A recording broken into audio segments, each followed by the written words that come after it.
আমি ছাত্রলীগের সভাপতি সোহাগকে প্রশ্ন করেছিলাম হেলমেট পরে পুলিশের মাঝখানে কে, এই প্রশ্নের উত্তর কিন্তু এখনো দেয় নাই। আপনি জানেন হেলমেট পরে পুলিশের মাঝখানে কারা দাঁড়িয়েছিল? এখনো কিন্তু আমরা জানি না। অথচ সেই হেলমেট পরাদেরকে পুলিশের মাঝখানে দাঁড়াতে না দিলে আজকে কিন্তু এই অবস্থাটা তৈরি হতো না। 2018 সালে এই প্রশ্নটা আমি করেছিলাম এই জন্য, আমি ভেবেছিলাম যে সচেতন হবে, এটা বন্ধ হবে।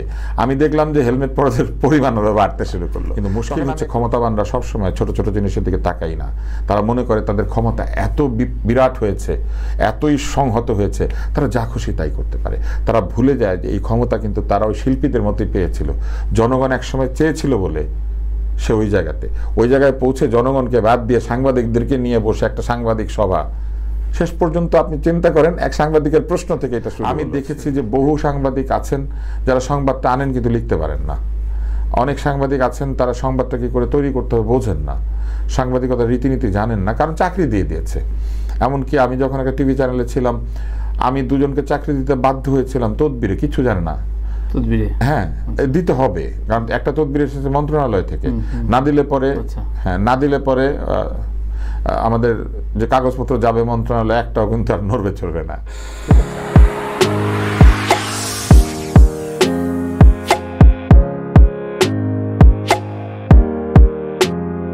আমরা যে বিষয়টা বারবার এখন খুব উচ্চারিত হচ্ছে, গণমাধ্যমে দালালি, সাংবাদিক দালালে পরিণত হয়েছে।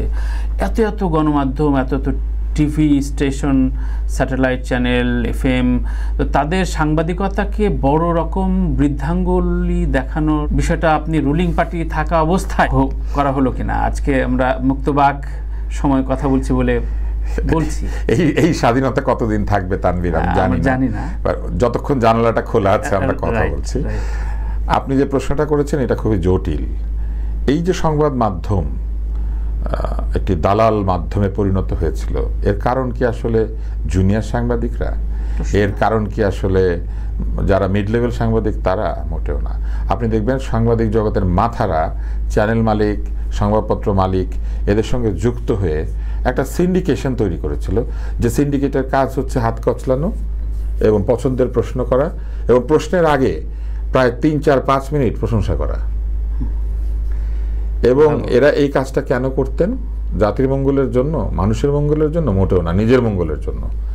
প্রেস ক্লাবের সভাপতি হবেন, অমুক অ্যাসোসিয়েশনের সাধারণ সম্পাদক হবেন, বিমানে করে প্রধান ব্যক্তির সঙ্গে বিভিন্ন ট্যুরে ট্রিপে জায়গা পাবেন, রাষ্ট্রীয় অনুষ্ঠানে দাওয়াত পাবেন, ঈদের সময় সালামি পাবেন, পূর্বাচলে প্লট পাবেন, চ্যানেলও পাবেন, চ্যানেল পাবেন, সংবাদপত্রের লাইসেন্স পাবেন। ব্যক্তিগত এজেন্ডার কারণে পুরো জাতির যে কথা বলার অধিকার সেটাকে তারা কেড়ে নিতে শুরু করেছিলেন। এবং এই কেড়ে নেওয়ার প্রক্রিয়ার সঙ্গে নানাভাবে আমিও যুক্ত হয়ে যেতে বাধ্য হচ্ছিলাম, কারণ আমি একটা চ্যানেলের মধ্যে ছিলাম।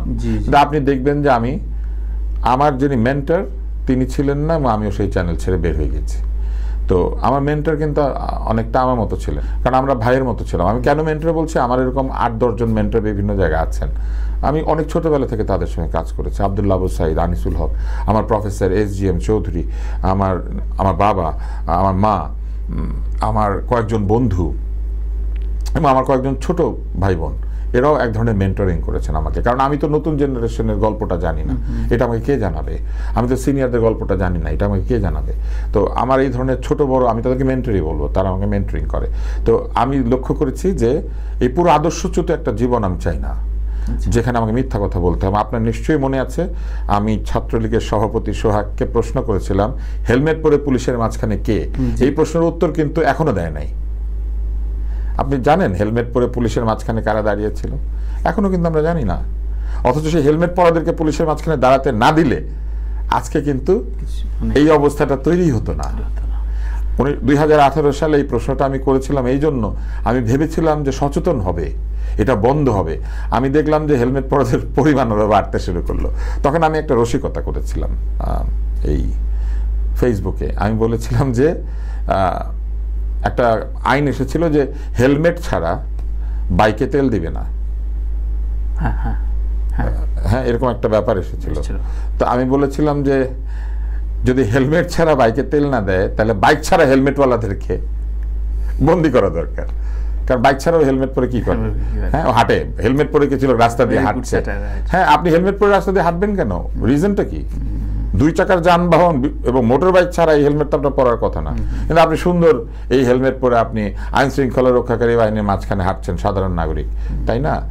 এটা নিয়ে আমি রসিকতা করেছিলাম। আপনি দেখেন ছোট ছোট জিনিসে মনোযোগ দিলে আজকের যে পরিস্থিতি, এটা কোনোদিন তৈরি হতো না। কিন্তু মুশকিল হচ্ছে ক্ষমতাবানরা সবসময় ছোট ছোট জিনিসের দিকে তাকাই না।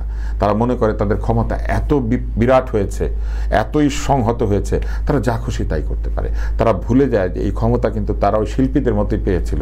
জনগণ একসময় চেয়েছিল বলে সে ওই জায়গায় পৌঁছে জনগণকে বাদ দিয়ে সাংবাদিকদেরকে নিয়ে বসে একটা সাংবাদিক সভা, শেষ পর্যন্ত আপনি চিন্তা করেন এক সাংবাদিকের প্রশ্ন থেকে এটা শুরু হলো। হ্যাঁ, এবং আপনি দেখেন এই তেলাঞ্জলি, এই জলাঞ্জলি, এই তৈল সেবন, তৈলমর্দন থেকে ঘটনা কোথায় গড়ালো। এখনকার সংস্কারের বাংলাদেশে বলা হচ্ছে, সাংবাদিকতাটাকে আসলে কোন পর্যায়ে দেখতে চান? বা আমি প্রথমেই মনে করি যে স্বাধীন সাংবাদিকতা, স্বাধীন শিল্প চর্চার একটি পরিবেশ তৈরি করতে হবে। সেন্সর বোর্ড নামক একটি শব্দ আছে, এইটাকে একদম তুলে দিতে হবে। এটাকে করতে হবে এথিক্স বোর্ড, অর্থাৎ নৈতিকভাবে আপনি ঠিক আছেন কিনা। আচ্ছা, আপনি কার পক্ষে আছেন কার বিপক্ষে আছেন এটা না। আমরা যখন রিসার্চ করি, গবেষণা করি, আমাদের একটা ইথিক্যাল কমিটি থাকে। আইসিটি অ্যাক্ট বা এরকম অ্যাক্ট যদি আবার, আইসিটি অ্যাক্ট কিন্তু অপ্রয়োজনীয় না। আইসিটি অ্যাক্টের মধ্যে কিছু ধারা আছে, যে ধারাগুলি মানুষকে নির্যাতন করার জন্য তৈরি করা হয়েছে। কিন্তু সারা দুনিয়াতে তো হ্যাকিং হয়, হ্যাকিংয়ের বিরুদ্ধে কিন্তু একটা আইন থাকতে হয়। তারপর সারা দুনিয়াতে কিন্তু বিভিন্ন ব্যাংক, তারপরে বিভিন্ন জায়গাতে ডিজিটাল ফ্রড হয়, এই ডিজিটাল ফ্রডের তো একটা আইন থাকতে হয়। সারা দুনিয়াতে কিন্তু ডিজিটাল প্রাইভেসি কিংবা আইডেন্টিটি থেফট হয়, তো এইগুলোর বিরুদ্ধে তো আইন থাকা লাগবে। তো একটা আইন দরকার আছে, ডিজিটাল বিষয়ক অন্যায়ের ব্যাপারে একটা আইন থাকা দরকার আছে। কিন্তু আমাদের এখানে যে আইনটা তৈরি করা হচ্ছে, ওটার বিশেষ উদ্দেশ্য হচ্ছে আপনি যদি ডিজিটাল মাধ্যমে গিয়ে ক্ষমতার বিরুদ্ধে কিছু বলেন, তাকে ধরে আনার ব্যবস্থা করা। এইটা বন্ধ হতে হবে। মানুষ তো ক্ষমতাকে নিয়ে আলোচনা, প্রশংসা, সমালোচনা সবই করবে। আপনি কার্টুন আঁকলে আপনাকে ধরে নিয়ে যাবে, এটা তো হতে পারে না। হ্যাঁ, এটা হতে পারে না। হ্যাঁ, কার্টুন কিশোরের একটা বড়, শুধু কিশোর না, কার্টুন আঁকতে লোকে ভয় পেত।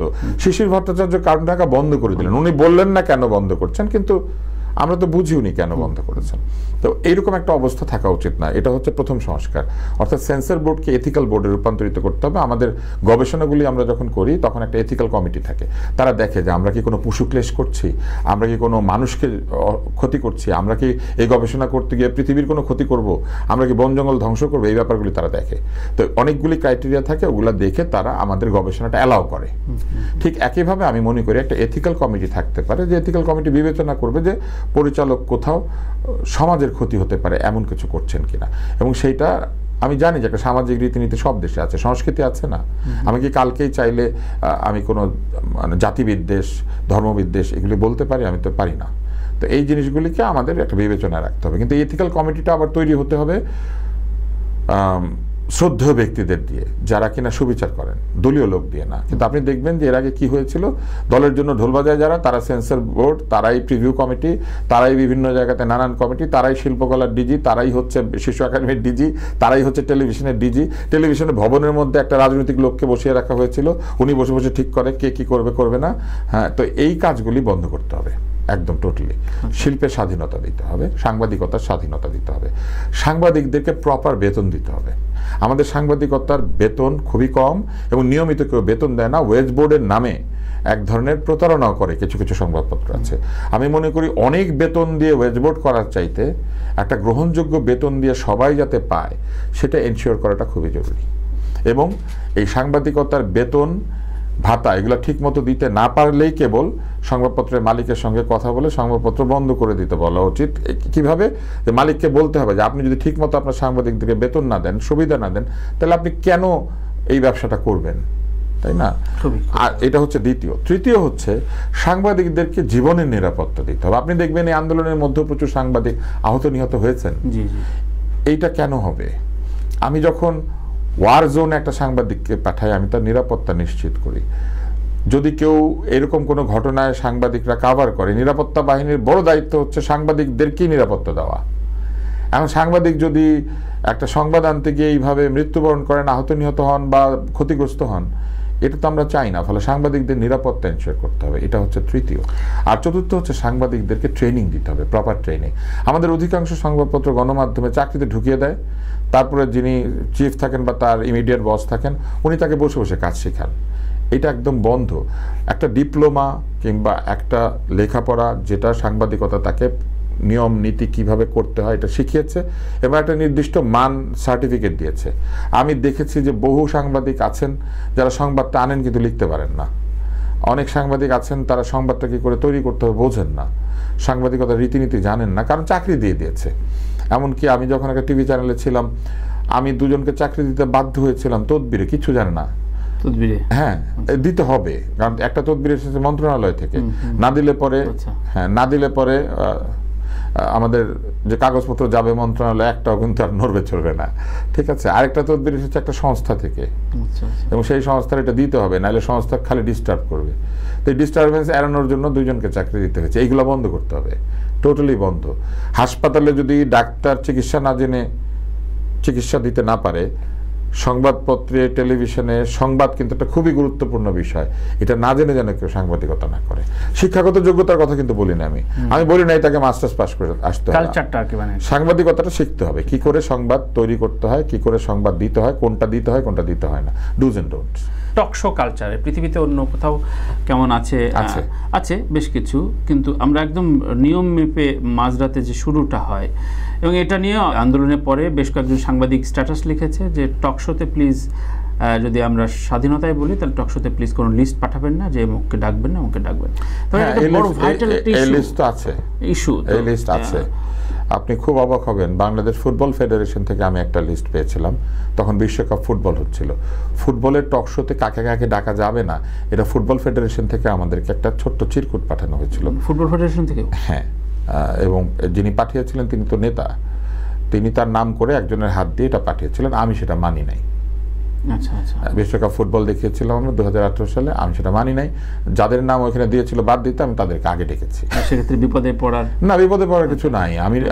আপনি কি করে স্বাধীন বাংলা ফুটবল দলের কোনো ক্যাপ্টেনকে কিংবা সেই দলের কোনো খেলোয়াড়কে আপনি বাদ দিয়ে দিবেন কারণ আরেকজন তার সাথে রাজনৈতিক শত্রুতা আছে, কিংবা ধরেন ফুটবল ফেডারেশনের ভেতরের যে পলিটিক্স সেটার জন্য তো হয় না।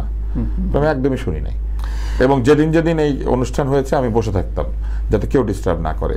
এটা হচ্ছে একটা লিস্ট কালচার, এটা তো বন্ধ করতে হবে। কিন্তু আমাদের টকশোগুলোর দুর্বলতা কোথায় আমি সেটা আপনাকে বলি। আমাদের প্রথম দুর্বলতা হচ্ছে এটা মিডনাইটে কেন হয়? মিডনাইটে এই জন্য হয় যে ওই সময় টিভির কোনো টিআরপি থাকে না, এইটা দিলে পরে টিআরপি আসে।